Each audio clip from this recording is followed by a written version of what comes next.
is all about what you make.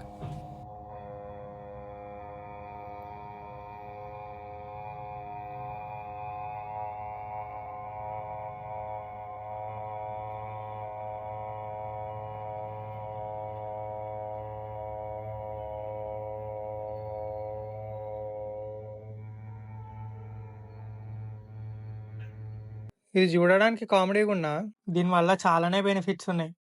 కావాలంటే చెప్పుర్రి, ఒక వీడియో చేసేద్దాం. ఇక ప్రీ వర్కౌట్ తీసుకొని బయటికి పోతే Chucky is waiting outside. Welcome to langot gut చినిగిపోయేదాకా గొట్. ఇక దీన్ని సాధారణ డంగ్స్ అంటారు. ఇక ఇవి చేయాలంటే లంగోట్ పక్కా కట్టాలి, లేకపోతే గోటీలు గుట్లు ఆడేసుకుంటాయి. ఇది నా పిలక, ఎక్కడ నా చిలక. ఇక అట్లా విటమిన్ డి తీసుకొని సాయంత్రం బయటికి వేసి వచ్చి బుక్ చదివి సోల్ట్ అయినా ఇక